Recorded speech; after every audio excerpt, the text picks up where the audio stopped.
So I'm very thankful Bill gave me a little extra time to prepare because he knew his anniversary was coming up. Good for you, Bill.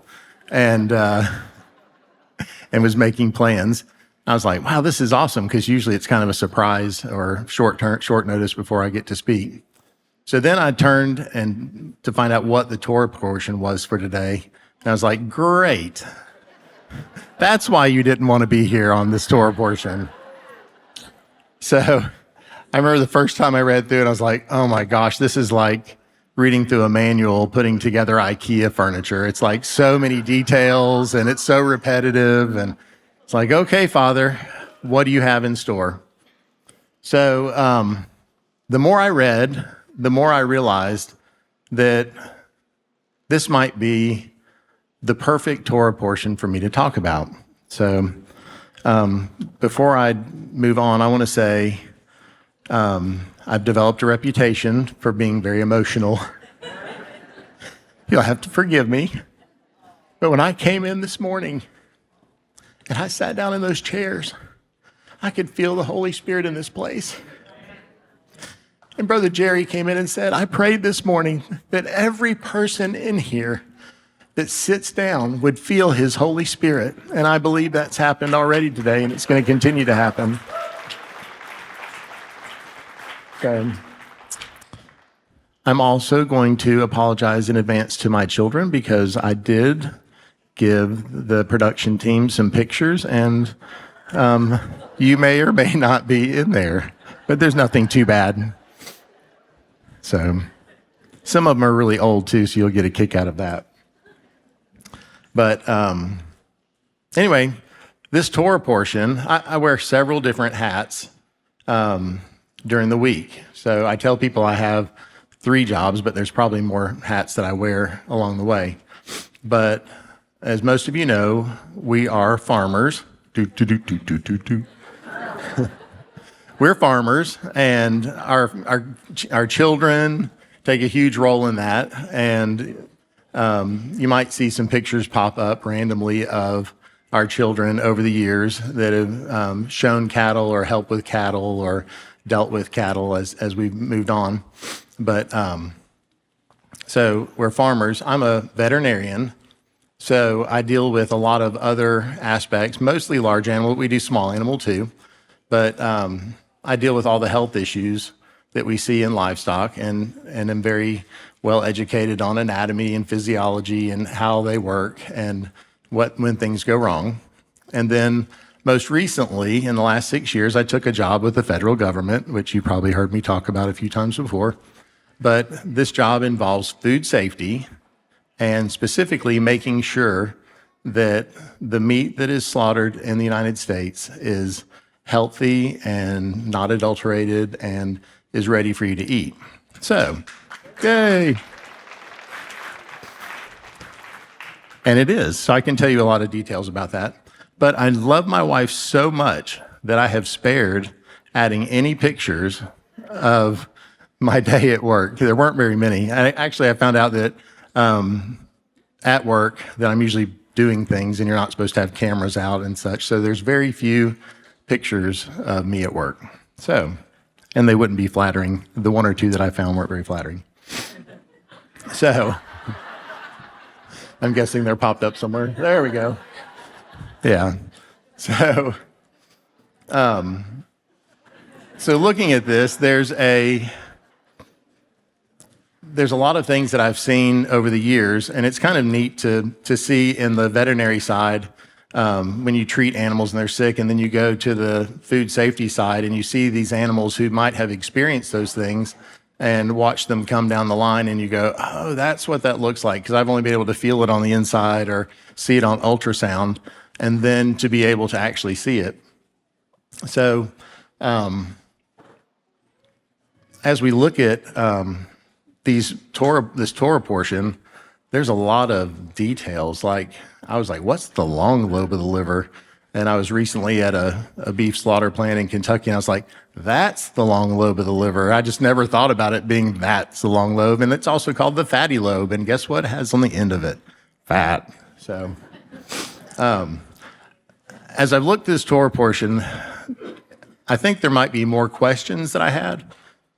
Besides, it seems like it's very straightforward and cut and dry, but there's a lot of mysteries in here that popped up. One of which, where does all the blood go? So we might have to consult with Howard Dahl. He's our resident temple expert. But to look at some of the mechanics of it, but that's a lot of blood that they deal with on a daily basis, okay? So on an average sized bull, that'd be 10 to 12 gallons of blood. That's a lot. And if they're doing multiples a day, they're splashing it on the sides of the altar. And I know they have gutters and it goes somewhere, but that's a lot. Also, another mystery, pardon me, I'm also a heavy drinker.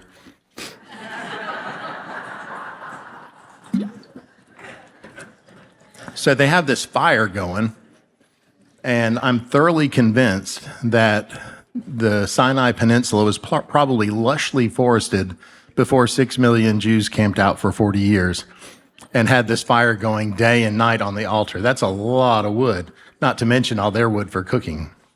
So I did have a few insights as to some of the things that might contribute to that fire going day and night. We'll add those in. So when I started going over this, I was like, finally a Torah portion that won't have me crying and emotional, because it's very cut and dry, dealing with animal sacrifice and going through the motions and getting it all right. And the more I read and the more I studied, I realized, this is a whole lot more than animal sacrifice. This is about an amazing atoning work of our Messiah. So I hate to jump to the conclusion, but I'm just going to give you a taste of what's coming up. So as we look through, we're going to look at some of these sacrifices and what they have, but I want you to think about, like, even when the worship today, you guys, I thought, I don't even know if I need to get up here because they sang it all. Last week, we were talking about how God gave them all the things that they needed, or maybe that was 2 weeks ago. All the things that he asked them to give back for the making of the temple, he gave it. And today we sang, he's a generous God. Even as we prayed this morning, John Green was thanking him for being such a generous God. The word for sacrifices that's used here is korbanot, or korban. And that's the name of my grandson and Bill's grandson. So that's kind of neat. But the word means a gift from God given back to God. Let that sink in just a minute. What do we have that's our own? It was all given to us by him, right? So when you look at the monetary value of these sacrifices, it was huge, especially for a family. I look at our animals and I think, wow, that's the financial aspect is huge to give that offering. But where did it come from to start with? It's all from him. So the word Vayikra means to draw near. We interpret it as, and he called, but he's calling us close, okay? So when we look at the purpose of all these sacrifices, even in that name, and he called, or draw near to me, it kind of gives us a hint as to what the purpose of this is. And we'll talk a little bit more about the mechanics of it, and you'll understand maybe a little bit more. So when we look at the word Vayikra, the last aleph in the word is small. So a lot of you already know this, and I'm not a Hebrew scholar, so you'll have to forgive me. But when there's an enlarged aleph tav, it means, hey, look, the Messiah is being pointed out here. When you see a disproportionately large or small letter, it means, hey, look at this.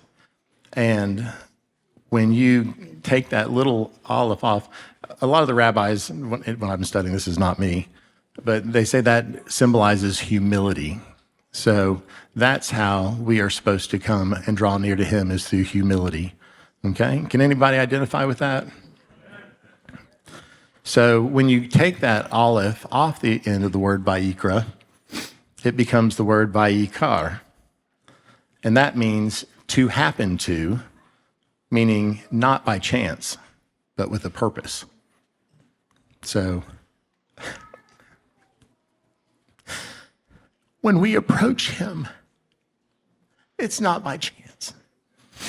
We have to prepare. We've been reading in the Torah portions the preparations of the temple. We've been reading, getting the priest ready, all these things to get ready for the service in the temple, all the details that had to be in order. He's a holy God, a perfect God, and all these things need to be right for him just so that we can approach him. And if we don't do things right, we see what happened with Nadab and Abihu. They brought unholy fire. It might have been, looked just like the same fire that they're supposed to bring, but it was not set apart as God prescribed. And the fire came down from the altar and consumed them. Does that sound familiar? We just sang these songs today. And I'm so bad with song lyrics. My wife should be up here to whisper in my ear.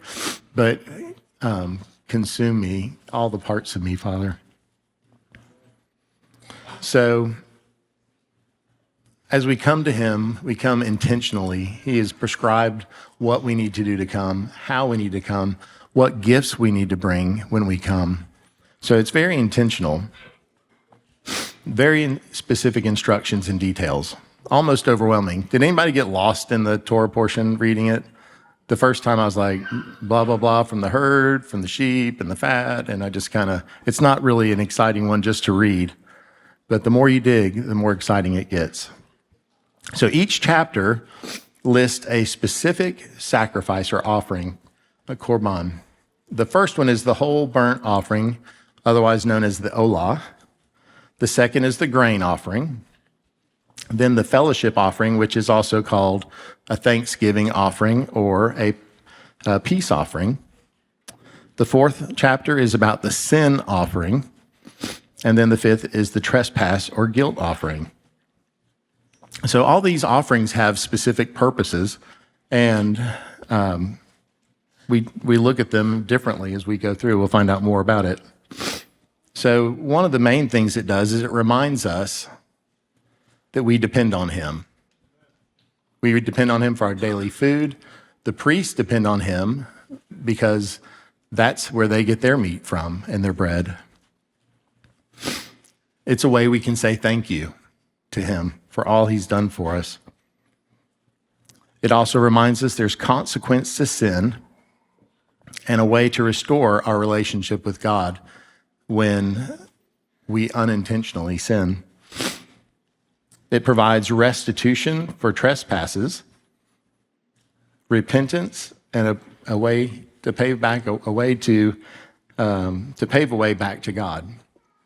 So we're going to talk about these more as we go. And then I already mentioned that to support the priest in what they do. So, pardon me, I have all my old notes written down, and I didn't put them all on the front side, so I had to flip over a page. But I did number them in case I drop them all up here, that I can put them back together. So, before we move on into the mechanics of the sacrifices and what they mean, there's a huge disconnect in our society between farmers. I know we have several farmers in here that have cattle and animals, and you develop this relationship, and some more than others. Some are more commercial agriculture, and you round them up every year and haul them off. But we have a lot animals that we show. Their halter broke, their pets.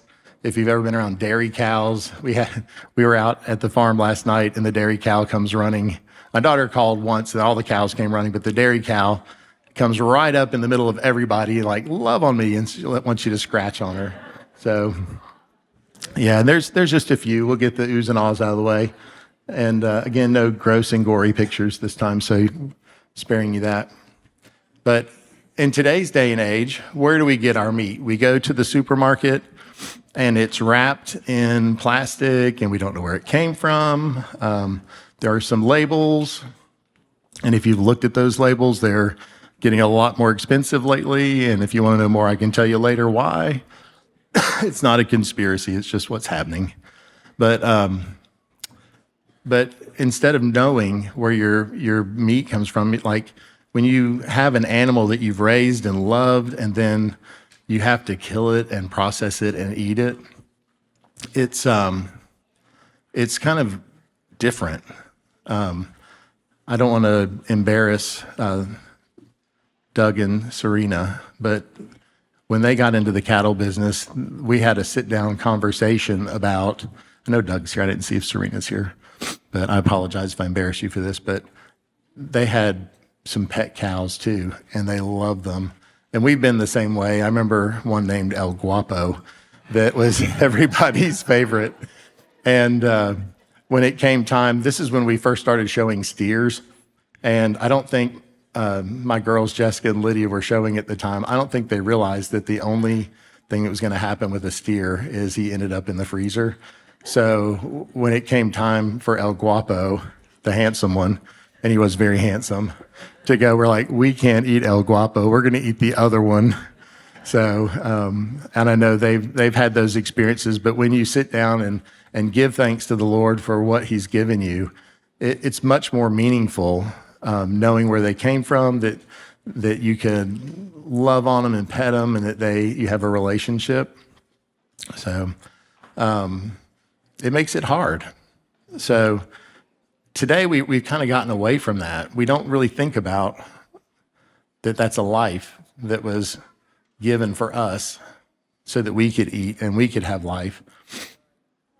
So in the temple service, things were a little bit different. And I talked to Justin this morning, and he saw the same thing this week that I saw. And I don't know how I've missed this all these years, probably because I go from the herd, from the flock, fat, kidneys, liver, whatever. But I started looking at who did what in these sacrifices. So let's take a look at that. You can open up to Leviticus 1 if you want to read along. But the role of the person involved is a lot more than what I realized. Let me get over here.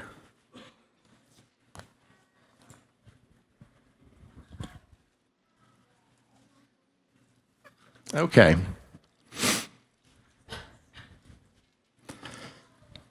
If his gift is a burnt offering, this is verse 3, from the herd, he is to bring an unblemished male. He must bring it to the entrance of the tent of meeting so that he may be accepted by the Lord. He didn't load it up on his truck and trailer and back it up to the tent and run it out, right? I don't know if you have a picture of someone leading a cow, but this is how they probably did it. They put a halter on their head. They were part of their family. Does anybody recognize that young man?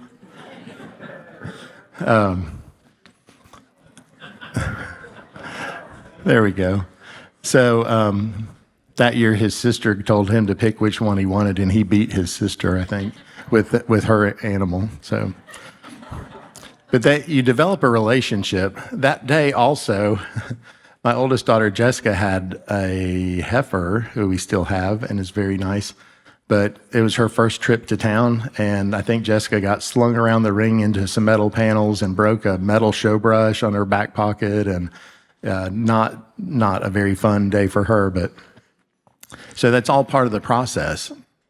When my wife and I were on a mission trip in Mexico, I remember going to this town, and some friends of ours that lived out there in the country, and they lived like a block out from the main square. And their kids went and got the cows out of a field, and they walk them into the property, and they lived in the middle. They had a long, skinny tract of land. The house is in the front, and then there's like some grass in the middle. And they would go at night and bring their animals into the house area, not in the house, but not that that's not happened at our place. But they would bring them in, and they were within their walls and safe at night. And they had a relationship. They would go out, and they knew the routine. They would follow them in. They saw them every day. They handled them. They touched them every day. Okay? So they led them He must bring it to the entrance of the tent of meeting so that he may be accepted by the Lord. He is to lay his hand on the head of the burnt offering so it can be accepted on his behalf to make atonement for him. He, and whenever it says he, usually it's referring to the person bringing the offering. He is to slaughter the bull before the Lord. Have y'all seen that before? Who thought the priest did that? I thought that too. And I was like, oh my gosh, it's not the priest doing all this. Because we always talk about how Simeon and Levi, they were the ones who hamstrung the oxen and they were like violent, so that's why they were priests. But they bring him to the priest and he makes sure that they are without blemish.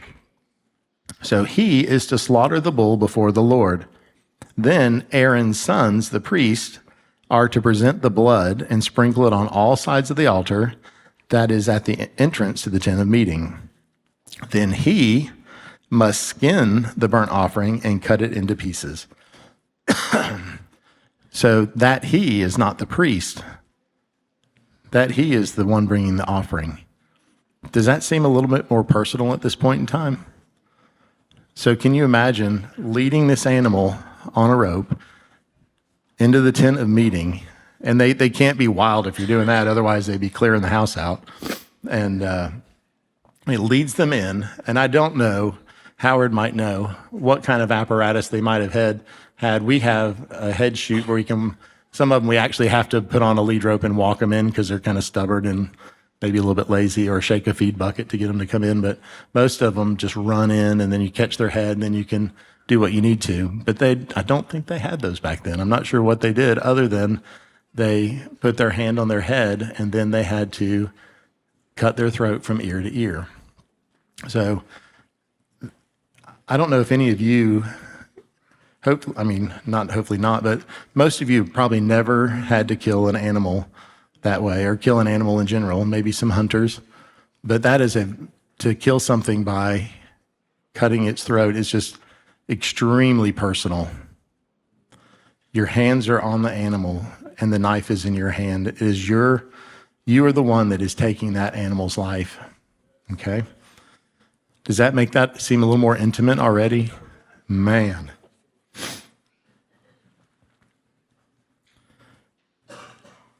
So then let me move on down. He must skin the burnt offering and cut it into pieces. So I see this in a work environment, in a factory type setting where a plant might kill 5,000 animals a day, fat beef cattle. And it is a huge process, like an assembly line. They have machines to help skin. They have saws to cut them in half, and then they go different ways. And after they're inspected and everything's passed, they go to another place where they are chilled, and then they cut them up on bandsaws into quarters. And to have to go in by hand, you have to skin it. That is a lot of work.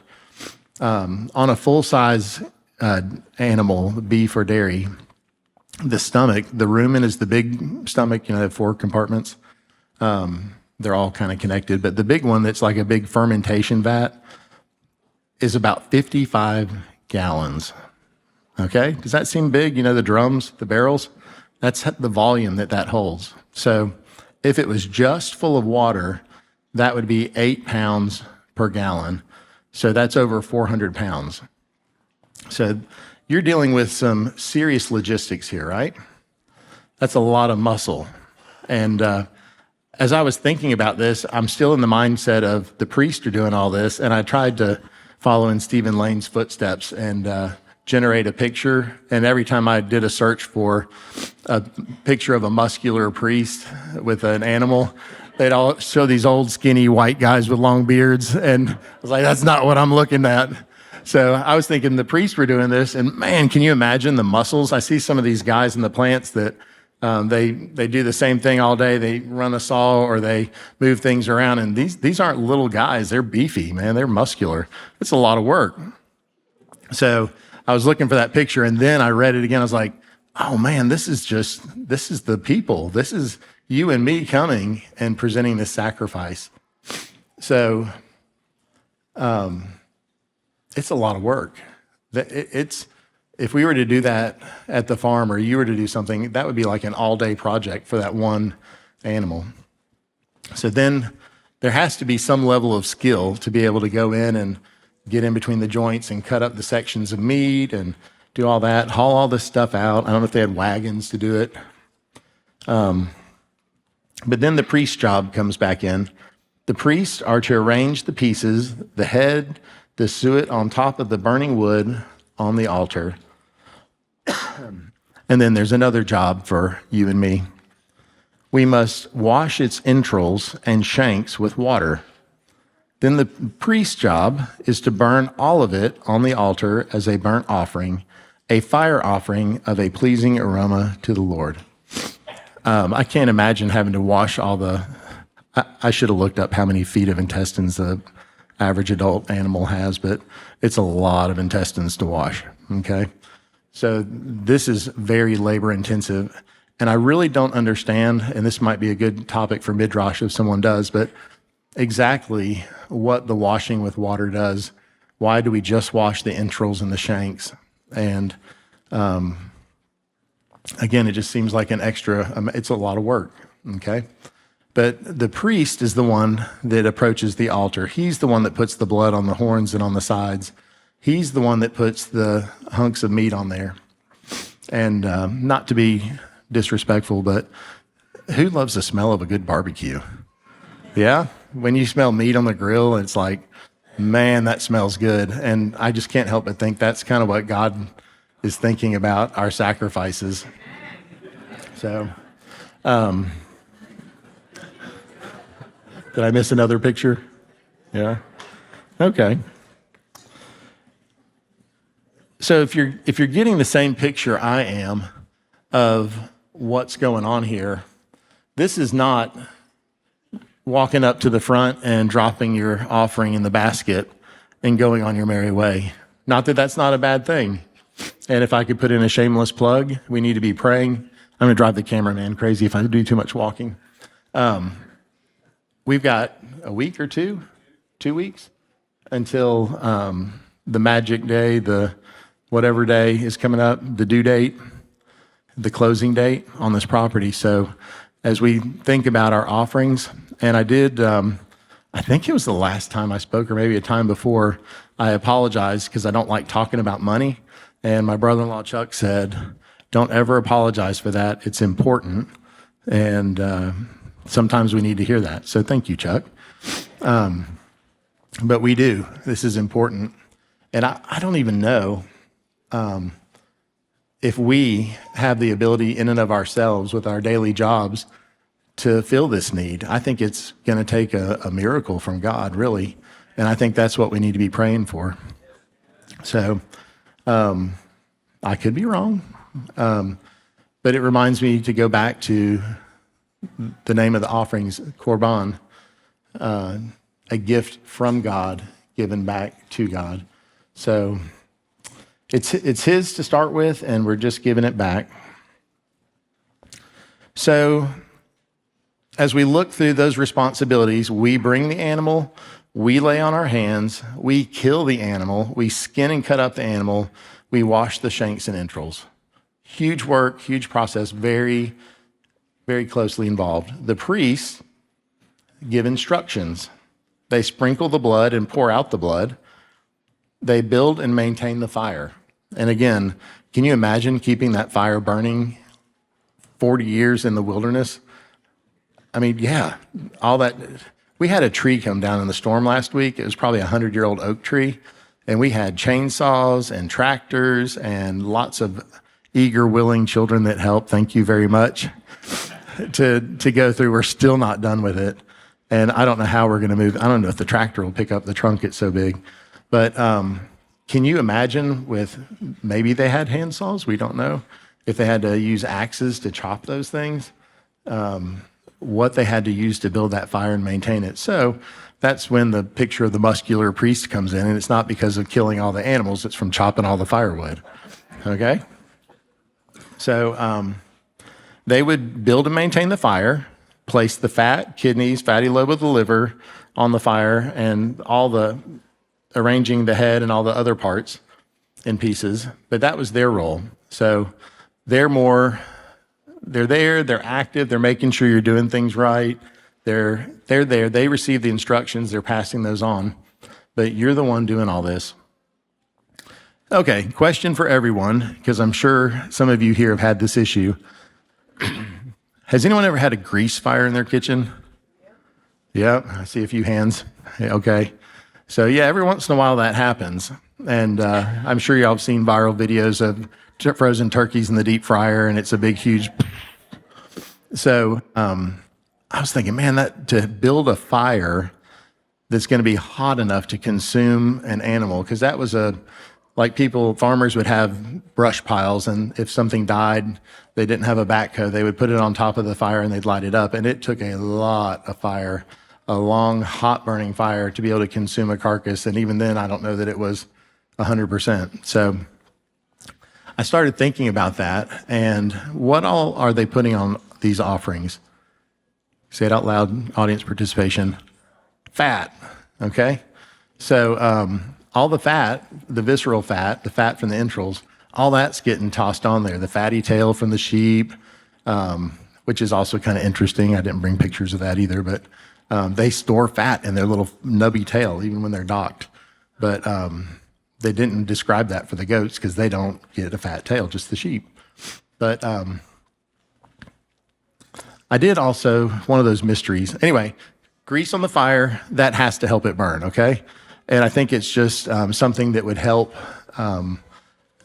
You add that fat, it's like oil or fuel to the fire. It's going to burn hotter, it's going to burn bigger, and it's just part of that process. And some of the other offerings were put on top of those others as they were burning. So I thought that was interesting. So they use all that to keep that fire going. So I hate to keep talking about family, but I love my mother-in-law. But when we first got married, the verse in here, I can't remember where it is, I'd have to dig it up. The commandment to not eat fat. Sorry, this is a Spanish-English Bible, and I'm looking on the wrong side. Maybe it's chapter 3. Oh, yeah. 3:17. This is a permanent statute throughout your generations. Wherever you live, you must not eat any fat or any blood. So she always asked for her steak to be done well done. And that really hurt my feelings because I like a good juicy steak. So Jill, I love you. I'm just going to use you for an example. So one night we were having steak, and I said, Nana, we're going to do a candlelight dinner.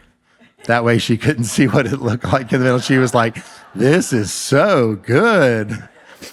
So, sorry to admit that if you didn't already know that, Nana. So, this is going to be encouraging for those of you who wonder what happens with your meat. If it says kosher, then it's kosher.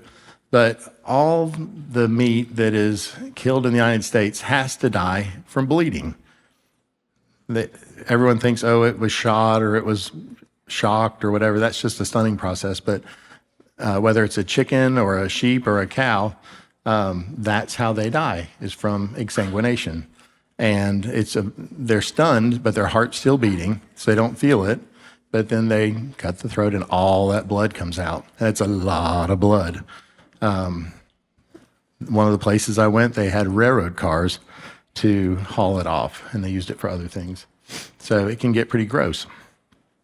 Even at a chicken plant, they do tractor trailer tanker loads, which you wouldn't imagine how many chickens it would take to do that, but it happens. So the meat you eat has no blood in it, or very, very little if there is any. And so when you cook a steak and it's medium rare and you cut into it and you see red fluid coming out, my mother-in-law thought that is blood. So what most of that is myoglobin. It's a muscle breakdown product, and it's also red. So if you feel guilty about not eating or eating a medium rare steak, you're probably okay. There's probably people online who are like boiling over right now, but that's just my take. So then the other question is, so that's the blood, and then my mother-in-law also would trim every bit of fat off around the steak, but there is still fat in the meat. Okay, that's called marbling, and it's a very desirable trait if you want a good quality steak to have the marbling inside, because the fat is where the flavor comes from. But we just read here, we're not supposed to eat fat. So if we're supposed to eat meat, and he said it's good, it's okay, how can we distinguish those two? So I don't know, again, I'm not a Hebrew scholar. I don't know what it goes back to, but he's very intentional about the fat that is to be removed and placed on the altar. And it is extremely distinguishable. It's not like the fat that's on the carcass is like a thick, white, heavy fat. And then the fat that's around the viscera and the kidneys, if I have to look at a carcass to make sure it's healthy, usually it's presented with the fat removed from the kidneys, but sometimes it won't be. And I'm like grabbing with a hook and a knife, trying to get in there, because sometimes that fat is 4 or 5 inches thick and it's just soft, pillowy, visceral fat. And that's the way it is all throughout the abdomen, but it's not like that everywhere else. So it's really easy. And even in the slaughterhouses today, even though they aren't trying to follow Torah, they remove all that. So that's really kind of interesting to hear. So there's always the question of tallow. Where does that fat come from? And I don't know. So I would buy your tallow kosher, because that would be super easy to render down visceral fat. I don't know where you got it from, how it was done. So one little tidbit. But I can't help but think that the fat on the meat that is there and marbled in, that God doesn't have an issue. And I won't be dogmatic on that. So if you don't want to eat any fat on your meat, good luck with that. But it's going to be really hard if it's marbled to get that out of the middle of your steak. So let me move on. So who's heard of the morning and evening offerings? Yeah, most of us have. Do you know that that is a form of the Olah offering? That morning and evening oblation, that they burn that up, it's a whole burnt offering. And if you could put up Romans 12, 1 and 2. When I was younger, I memorized these. I went up with Teen Missions, and we memorized in King James. So in my Bible, it's probably different. I have a Spanish-English translation, and it's Holman Christian Standard. And I'm very thankful, because it's so easy to read and understand. It's like the Bible comes alive without all the these and thous. But in Romans 12, 1 and 2, I beseech you, therefore, brethren, by the mercies of God, that you present your bodies a living sacrifice, holy, acceptable to God, which is your reasonable service. Okay? That is another mystery that comes along with this, of how we present our bodies a living sacrifice, because a sacrifice has to be killed, right? So this is a living sacrifice. So I think we're getting a little bit closer to what God wants us to know about this Torah portion. But he wants us to present our bodies a living sacrifice. And the song that we sang and Heather elaborated on, consume all of me, consume everything that's not according to you, that I might serve you. So as they were singing today, I was just like, wow, Father, you have really, I don't know who picks out the songs or when they pick them out, but they were right on target for today. I also think about this morning and evening sacrifice. It wasn't the voluntary Olah, but it represents our prayers to the Father. Like in the morning when we rise up, and at night before we go to bed, that we should be like that, the smoke from the incense going before, is the prayers of the saints. That this is like that sweet savor to the Lord, that we would go every day, morning and evening, and spend time with our Creator. So this is so random. I don't know where I should stick this in, but I don't even know if I have that paper with me. But I've got a random piece of paper in here that says, "Be still and know that I am God." I think in our schedule, I get up so early and I go to bed at the end of the day with just enough time to get a little bit of rest and sometimes not enough. But do we make that time to spend with him? Do we listen to him? I admire the Jews that every day they stop at a certain time every day, and they have no excuse, but that's what they do every day. They stop and they spend time. They might recite prayers. I'm not sure what they do, but I really think we need to do more listening and spending time with the Father and see what he has to say. I'm so thankful for Brother Celso that he will pause what he's doing. Beautiful worship time, and he'll pause what he's doing to listen to what the Father has to say and be willing to share that with us. So thank you, Brother Celso. The other verse that popped in on that random piece of paper that I'm not even seeing in here is, my sheep hear my voice and they know me. Okay? Do you know the Father's voice? Would you recognize it? There's been many times in my life that I've thought I've heard his voice, but it was so new and I just didn't know. And I feel like maybe it's because I haven't spent enough time to even recognize, is that your voice, Father? So I want to encourage you guys today, let's make that a part of our lives. Let's make that part of that discipline, that morning and evening sacrifice. And it's the olah, it's the whole burnt offering. So as we come to him, let's ask him to consume those things that are in our life that we don't need. Okay? Wood, hay, and stubble, that's what gets burned up, right? But what's left behind? Gold and precious jewels. What a good trade. Burn that stuff up, Father. I don't like kidneys anyway. Burn that up.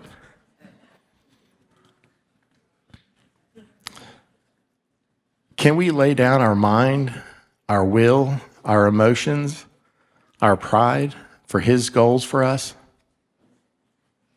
So I don't know if I gave you the scripture, but can you put Mark 12:33 up on the board? So every week we have our liturgy that we read, and it says Mark 12:28 through 31. And if we would read down two more verses, it says, and to love him, 33, there we go. Is that 35? Can you go to 33? There we go. And to love him with all the heart, with all the understanding, with all the soul, and with all the strength, and to love one's neighbor as oneself, is more than all the whole burnt offerings and sacrifices. Woo! We're just on the olah, y'all. We got 4 more to go. Is that not heavy? We might need to expand our liturgy, because we look at all these offerings, but he's saying that to love the Lord your God and to love your neighbor as yourself is better than all the whole burnt offerings and sacrifices. That's pretty heavy. So the further right we get in the Bible, we're going to see a lot more scriptures like that. And hopefully we can apply these to our lives. So I'm not going to go into a whole lot more details about the olah. They're male. You put your hands on them. They're without blemish. Chapter 2 is the grain offering. The purpose, I'm not sure if it's just so that people who can't afford a bull or a ram or pigeons have a way to give, but he has some very specific things. It has to be made with oil, and it has to have salt. And there are so many scriptures that we could probably just look at oil and salt in the Bible and talk for another hour or two just on that. But there's 2 things that are in there that are prescribed that should not be in this. It should be unleavened, and it can't have honey, which I thought was interesting. You think God would like some honey. Has anyone ever mistakenly burned honey? it smells really gross, doesn't it? It is not a pleasing aroma to the Lord. And I'm sure that's what he was probably thinking with that. But there's probably a much more deep spiritual message behind that. So we are rapidly coming up on Pesach, Passover, here in a couple of weeks. The time is ticking. And here's another mystery that I've always wondered. We go through our house, and hopefully y'all are doing that now. We've eaten so much bread this week trying to get rid of stuff. Oh, there's frozen pizzas. That's got to go. Oh, can't do the flour tortillas now. We got to do corn tortillas so we don't have any leftovers. And just, it's a thoughtful thing. It's not a chance thing. We are actually intentionally going through and cleaning out the leaven. So who in here thinks that leaven means sin? It's not a trick question. I just want to know what you think. Okay, so most of us, okay? But here's my dilemma. So we go around for the weeks leading up to Passover, and we clean the leaven, we sweep the floors, we eat all of our bread, we eat our sin, we eat our sin, we eat our sin, and then we don't eat sin for a week, and then guess what we do the next week? We go out and eat more sin. Leaven, not sin. So do you see the problem I have with that picture? Okay. I'm sure it is a picture of sin. It's corrupt, it's growing. And I'm not saying that this is the right answer. I'd say search it out yourself, talk amongst your family. But we just read in here, can we lay down our mind, will, emotions, pride for his goals? What does pride do? It puffs up, right? What does leaven do? It puffs up. So I'm not saying that that's exactly what it is, but I look back to the small olive at the end of Vayikra. How powerful is that he gives us these pictures? And if we don't dig and read, we don't know this, but I think he wants us to come to him humbly. Not that we want to eat our pride, and then don't be proud for a week and then be proud again. I think it's just that symbol that he wants us to get rid of our pride and to come with him with humility. So that'll give you something to think about, and I probably still won't know the answer at Midrash, but you can ask. So the next one offering is a Thanksgiving offering, and I think so far this has been my favorite. It's called the Shalom or Peace offering, and guess what this one has in it? Leaven. If you bring bread, you can have leaven in this one. But it's a thank you to the Father for all he's done for you. Again, you have to lay your hand on its head, do all those same things. It's male or female. It's actually burned, the fat and the fatty tail of the sheep, if you have that. All that, the kidneys are burned on top of the Olah offering. It's burning on the altar. So it's already burned and going, and then they put those on there. But this is a fellowship offering, and part of it is for you to eat, and part of it is for the priest to eat. So it's a way of blessing. It's like your priest serves to serve you, and this is a thank you that goes back. And I believe it's the right thigh and the brisket, or the breast. So that's why brisket is such a popular Sabbath dish with Bubby. So I like to think of this as like bringing flowers to your wife when you didn't do anything wrong, just because you love her, okay? So we're looking at some of these other offerings, and it's pretty heavy, but this is one, you love your wife, and you go, I'm going to bring you flowers just because I love you. Isn't that nice to do that? As opposed to a lot of times, when do you see a guy in the grocery store buying the $9.99 flowers, and you go, oh, I wonder what he did. So, okay. So, what a nice thing to have this. You get to cook dinner, share it with the priest, share it with your family and friends. But then the opposite, the next one is the sin offering. Okay? This is bringing flowers to your wife when you did do something wrong, okay? Now, one thing that's really important, and this will become a little bit of a mystery, And it might change some people's thinking about the offerings, but this is for unintentional sin. Okay? So this is not for intentional sin. I was mad, so I went and punched him in the nose, or I went and stole that, or all kinds of bad things. You can just think about it. So this is for unintentional sin. Some of the list of things that were unintentional sins were like failure to testify, because if you know the truth and you don't say it, then that is sin.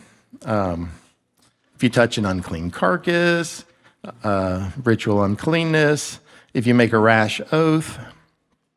So those are things that are not, you didn't really mean to, but yeah, that was wrong. So if the priest does something, they have to kill a bull, okay? And this is where the muscular priest has to come in. I don't know if y'all have that picture. We have a bull. His name was Bob. And Bob was an acronym for Big Old Bull.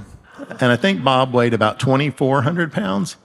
So if Bob didn't want to be in there, Bob would not probably be in there. But Bob was nice and gentle.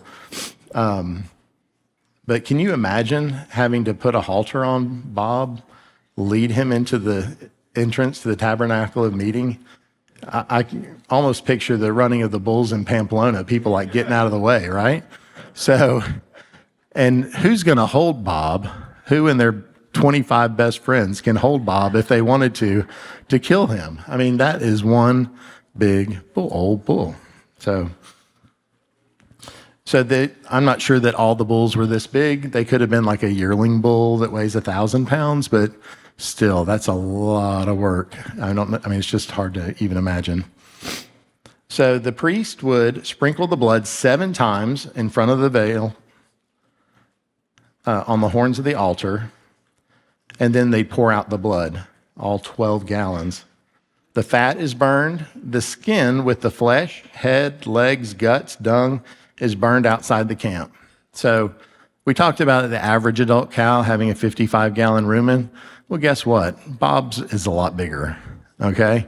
So all of a sudden, that 420 pounds is now closer to 500 pounds. That's a lot of work and logistically very challenging. Just the hide, it's hard. The hide of this bull would be hard for one person to pick up and carry. Even if they just dragged it out, it would be hard. And that is burned outside the camp. If the congregation sins unintentionally, they bring a bull and they do all the same things. If a leader sins, they bring a male goat. The blood is placed on the horns and it's poured out. If the common people sin, they would bring a female goat. And again, the blood is sprinkled on the horns and poured out. So, does that provide forgiveness for intentional sin? No, it doesn't. So I hear a lot of people who are not in this walk, that's one of the things they bring to us is like, are you still going to do animal sacrifice? There's no forgiveness of sins through animal sacrifice. And I'm like, you are so right. And the answer probably is yes on are we going to do animal sacrifice? So we'll move on to that in just a minute. So the last one in chapter 5 is about restitution. It's the trespass or guilt offering. And this morning, the Lord's Prayer, that was just, again, this whole day has just been orchestrated. Forgive us our sins or our trespasses as we forgive those who trespass against us. So the sin offering is about our relationship with God and doing things, even though unintentionally, that break our relationship with Him. And it provides a way for us to be in right relationship with Him. The trespass offering implies that we are guilty of certain things, but it's not against God so much as our brothers. Okay? So this offering is all about restitution.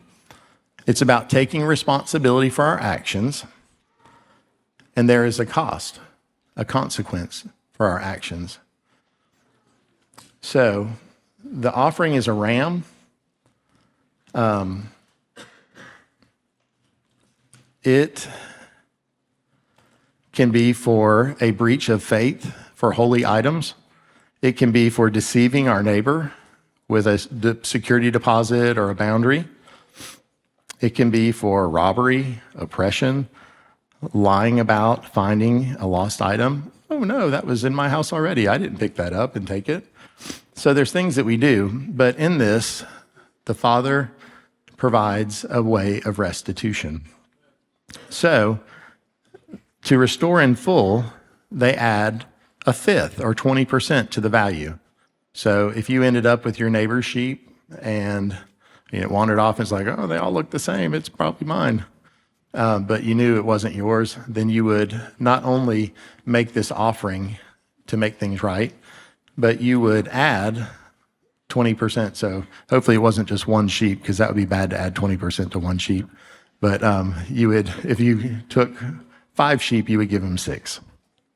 So one encouraging thing at the end of the chapter, it says, and he shall be forgiven. So in order for this forgiveness to take place, one, you've got to admit that you did something wrong, right? That can be maybe the hardest part altogether. And maybe sometimes we don't think about that enough. Sometimes it might sit and eat at you all the time, but you're like, it's been going on so long, I don't want to say anything. They'll never know. But as we approach this Passover season, and there's so much symbolism here with the Passover lamb, and we're going to move on to that. I'm sorry, I'm just now getting through the introduction, so I'll try to speed things up a little bit. I didn't think this would take but about 15 minutes to share. My notes aren't very long. So, does anybody know what we've entitled our Passover celebration? Time of our redemption. Thank you, Nathan. Is that right? Time of our redemption? That's what I was thinking it was. So, time of our redemption. So this is, redemption kind of goes hand in hand. We're redeemed, we're bought back. But along with that process, it's not our doing that we're redeemed, it's all him. But when it comes to our process, the restoration, if there's something between you and a brother, and was this last week that we did this? Celso brought that word, that was last week. It seems like so long ago. What a blessing. Thank you, Celso. We're going to thank you several times today. And I almost wish that we had more time last week that we could really go in, because that's more than just a 2 or 3 minute thing to go to your brother and to say, hey, listen, I know I've offended you. Would you please forgive me, to make that restitution and to take responsibility. And sometimes there's a cost to it. And hopefully that cost is just something as simple as our pride. Okay? And we got to lay that down. So a couple of the things that, as I was studying this week, it's amazing how Scripture from start to end ties together. And some of the things you'll read a passage, like I'm reading about salt, and I think about Matthew 5:13. Be the salt of the earth. If the salt's lost its savor, what's it good for? It's going to be cast on the ground. Be the light of the world. A city set on a hill cannot be hidden. And I think about, if the children of Israel were trying to hide in the wilderness, there was no hope, because here's all these people dancing, singing, eating, and you got this huge fire in the middle of their camp with smoke, because fat smokes, and the wood might, but the fat's going to smoke. And all that stuff, there's going to be a big pillar of light and smoke. Just like when the Father came down on the altar, he came down as a pillar of cloud during the day and as fire by night. And I think this is that's him coming down, and this is our blessings and praises going up. Very similar. So, the next question that we get, and some of you might have that question, is, have the temple sacrifices, the burnt offerings, has this been done away with? Who thinks it's been done away with? Who thinks it's not done away with? Okay, very good. So we got a little bit of each.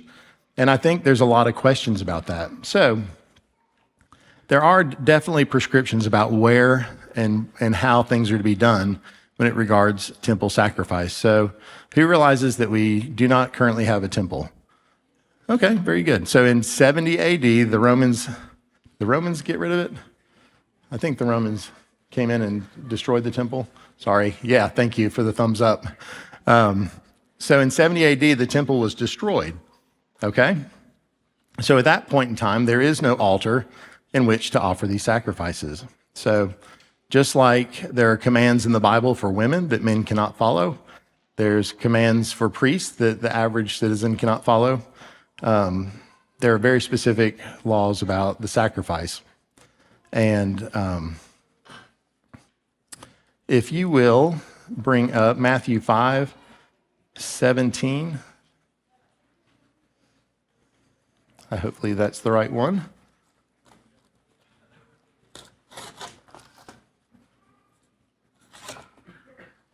Okay. So in Matthew 5:17, Yeshua, words in red, say, "Don't assume that I came to destroy the law or the prophets. I did not come to destroy, but to fulfill. For I assure you, until heaven and earth pass away, not the smallest letter or one stroke of a letter will pass from the law until all things are accomplished." So I would say by Yeshua's own words that has not been done away with. And if we want to look a little bit further, we can look into, looking back, in Ezekiel 40 through 48, it goes into many, many details, probably more boring than average for reading, about the future temple that's going to be here. And then as we look down in Daniel 12, it has a prophecy of morning and evening sacrifices being restored. And in the midst of that week, or 3.5 years into it, they will be stopped again. So I think that as we look to the future, and I feel like that time is coming very soon. And I know we hear that almost every week, but we need to be ready and we need to understand. From what you've read already, do you think you could follow the instructions from memory if God were to ask you to do that? Man, I would be scared to, because I don't want to leave anything out. So, Revelation 13:8 tells us that Yeshua was the lamb slain from the foundation of the world. We sang that today. How powerful is that? He was slain from the foundation of the world. So that goes back to the beginning. And we look at John 1:1. In the beginning was the Word, and the Word was God, and the Word was with God. Okay? So we're going Revelation to Genesis 1. So this is going to take a little bit of reading, but I want to read with you. I'm just going to read it out loud in Hebrews chapter 9. And if you've got it, you can pull it up on the board. But this is beautiful. The further right we go in the book, you're going to see some of the purposes of the sacrifice and Yeshua being our redemption. So now the first covenant also had regulations for ministry and earthly sanctuary. Some of these things are in parentheses, like the word covenant. So that would, if you left that out, it would say, now the first also had regulations. So I'm not sure if it's actually, a lot of people say the Old Covenant, New Covenant, Old Testament, New Testament. For a tabernacle was set up in the first room, which is called the holy place, where the lampstand, the table, and the presentation loaves. Behind the second curtain, the tabernacle was called the Holy of Holies. It contained the gold altar of incense and the Ark of the Covenant, covered with gold on all sides, in which there was a gold jar containing the manna, Aaron's rod that budded, and the tablets of the covenant. The cherubim of glory were above it, overshadowing the mercy seat. It is not possible to speak about these things in detail right now. These things have been set up this way. The priest entered the first room repeatedly performing their ministry, but the high priest alone enters the second room, and that only once a year, and never without blood, which he offers for himself and for the sins of the people committed in ignorance. So unintentional sin. The Holy Spirit was making it clear that the way into the Holy of Holies had not yet been disclosed while the first tabernacle was still standing. This is a symbol for the present time during which gifts and sacrifices are offered that cannot perfect the worshiper's conscience. They are physical regulations and only deal with food, drink, various washings imposed until the time of restoration. Now the Messiah has appeared, high priest of the good things that have come, in the greater and more perfect tabernacle, not made with hands, that is, not of this creation. He entered the Holy of Holies once and for all, not by the blood of goats and calves, but by his own blood, having obtained eternal redemption. For if the blood of goats and bulls and the ashes of a heifer sprinkled those who are defiled sanctify for the purification of the flesh, how much more will the blood of the Messiah, who through the eternal Spirit offered himself without blemish to God, cleanse our consciences from dead works to serve the living God? Therefore, he is the mediator of a new covenant, so that those who are called might receive the promise of eternal inheritance, because a death has to take place for redemption from the transgressions under the first covenant. Where a will exists, the death of the testator must be established, for a will is valid only when people die, since it is never in force while the testator is living. That is why even the first covenant was inaugurated with blood. For when every commandment has proclaimed by Moses to all the people, according to the law, he took the blood of calves and goats, along with water, scarlet wool, hyssop, and sprinkled the scroll itself and all the people, saying, "This is the blood of the covenant that God has commanded for you." In the same way, he sprinkled the tabernacle and all the vessels of worship with blood. According to the law, almost everything is purified with blood, and without the shedding of blood, there is no forgiveness. Just a pause so you can collect your thoughts, but I was joking around earlier about a title for this teaching, and I didn't want to offend any of our British followers, but I was thinking a bloody mess would be a appropriate name, because there's a lot of blood that's in here and it's sprinkled on everything. It's all over. Okay, back to being serious. Therefore, it was necessary for the copies of the things in the heavens to be purified with these sacrifices, but the heavenly things themselves to be purified with better sacrifices than these. For the Messiah did not enter a sanctuary made with hands. It was only a model of the true one, but into heaven itself, that he might now appear in the presence of God for us. Did we not sing that this morning? Amen. He did not do this to offer himself many times, as the high priest enters the sanctuary yearly with the blood of another. Otherwise, he would have to suffer many times since the foundation of the world. But now he has appeared one time at the end of the ages for the removal of sin by the sacrifice of himself. And just as it is appointed for people to die once, and after this judgment, so also the Messiah, having been offered once to bear the sins of many, will appear a second time. Hallelujah. I hope it's soon. Not to bear sin, but to bring salvation to those who are waiting for him. And what is his name? Yeshua, which means salvation. My salvation is near. Since the law is only a shadow of the good things to come, and not the actual form of those realities, it can never perfect the worshiper by the same sacrifices they continue to offer year after year. Otherwise, wouldn't they have stopped being offered, since the worshipers, once purified, would no longer have any consciousness of sin? But if the sacrifices there is a reminder of sins every year, but the sacrifice there is a reminder of sins every year. For it is impossible for the blood of bulls and goats to take away sins. Is that not what we read earlier? It's for unintentional sin. And what a beautiful reminder. And as we look forward, the morning and evening sacrifices that are to come in the future will also be a reminder, because we don't have a bloodthirsty God that demands the blood of bulls and goats to satisfy his appetite for blood. That's not what it's about. It's about you and me. It's about us putting our hand on that head. It's about a way for us as a reminder of what he's given to us, what he's done for us.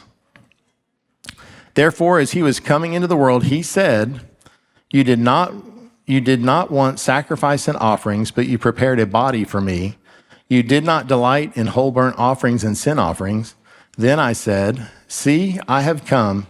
It is written about me in the volume of the scroll to do your will, O God. And I think that's Psalm 40, verse 6 and 8.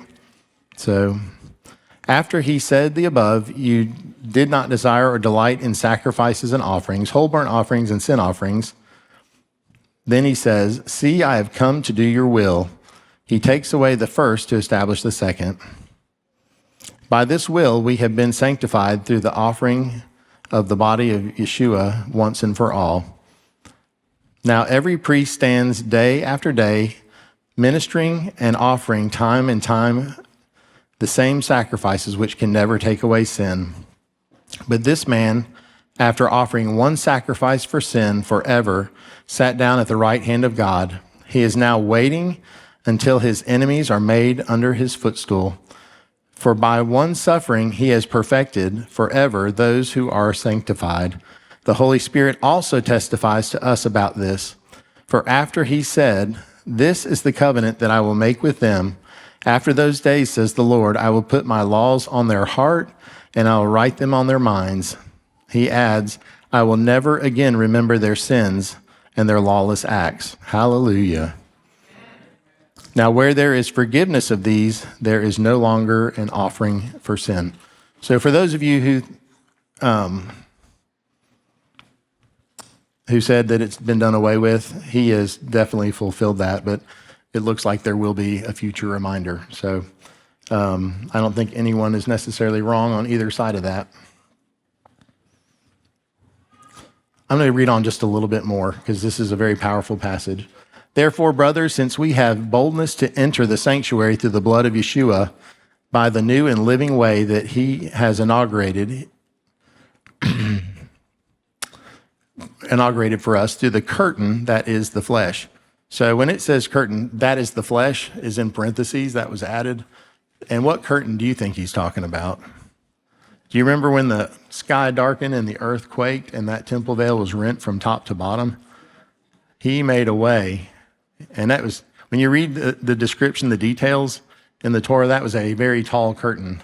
So obviously it was not man who came in there and cut it from top to bottom. Those details are important.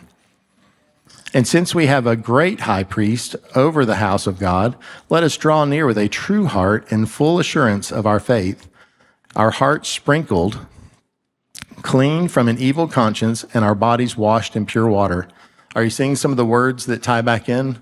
Washing the entrails, washing the shanks. Let us hold on to the confession of our hope without wavering, for he who promised is faithful, and let us be concerned about one another in order to promote love and good works, not staying away from our meetings as some habitually do, but encouraging each other, and all the more as we see the day approaching. Wow, we were just saying that. Again, that's when I memorized in King James, that forsake not the assembling of ourselves together as the manner of some is, but as you see that day approaching, even more. So, again, I think that day is approaching when he's going to come back. So how much more important is it for us to not forsake our assembling together, whether it's Shabbat or the feast, that we need to be getting together. So this is a little bit more serious. For if we deliberately sin After receiving the knowledge of the truth, there is no longer a sacrifice for sins, but a terrifying expectation of judgment and the fury of fire about to consume the adversaries. If anyone disregards Moses' law, he dies without mercy, based on the testimony of 2 or 3 witnesses. How much worse punishment do you think one will deserve who has trampled on the Son of God, regarded as profane the blood of the covenant by which he was sanctified, and insulted the Spirit of grace?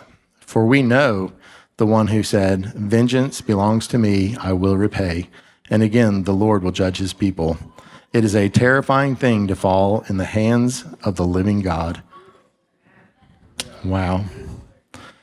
I am tempted to close there, but I want to go back to Matthew. Let's go to Matthew chapter 5.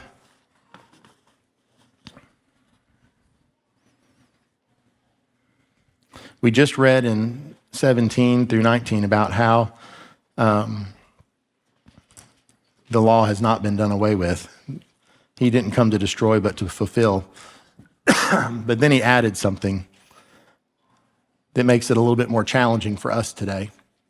So in verse 21, you have heard that it was said to our ancestors, "Do not murder, and whoever murders will be subject to judgment." But I tell you, everyone who is angry with his brother will be subject to judgment, and whoever says to his brother, "Fool," will be subject to the Sanhedrin, but whoever says, "You moron," will be subject to hellfire. Wow.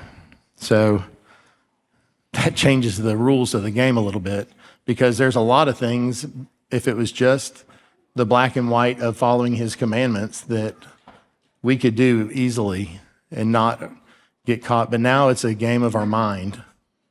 Not a game. It's a matter of our mind. So now, sure, it's easy not to murder your brother, right? But when we're all left alone with our thoughts, they go in a lot of bad places sometimes. We're supposed to take every thought captive. It doesn't mean we still don't have those thoughts. So now he's saying, my standard is not just obedience to the letter of the law. My standard is being set much higher. Okay?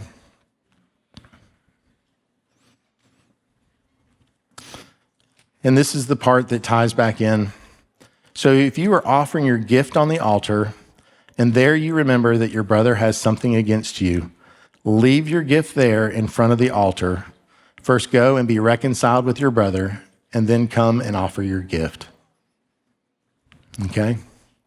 So this ties completely in with what happened last week, and I think this is where we need to stop today. I want you to know that we do have a little bit of time before he comes, and I want to encourage you to follow up. For those of you who were sitting there last week when Celso talked, like we read in Matthew 12:33, I want you to love the Lord your God with all your heart and your neighbor as yourself. And that's so much better than all these sacrifices, all these offerings. There might be people, I know there's people on the live stream, you can pick up the phone, and here it's a little bit awkward, because if we said, okay, go find the person that you've offended, everyone's going to go like, oh, I wonder what they did. But we're not going to do that to you today, okay? I want to encourage you, don't let this day go by. Whether it's family, whether it's friends, whether it's brothers and sisters here, there might be people at work that you have aught with. We need to make sure that we do that. We're approaching the time of our redemption. We don't want to go into this time dirty and full of sin. Yeshua, the good news is Yeshua is the offering once and for all that takes away the sin of the world, the lamb slain from the foundation of the world. So there is forgiveness. The trespass offering, what did it say at the end? The good news, and it will be forgiven. But part of that is you got to admit that it happened. You got to make restitution. So today, I know it's a lot of information, but I want to encourage you, soak it in, think about it. The take-home message for me and how we can apply it to our lives is the most important part. So today, I want you to encourage you. Those are some homework assignments. Take that time. If you know somebody,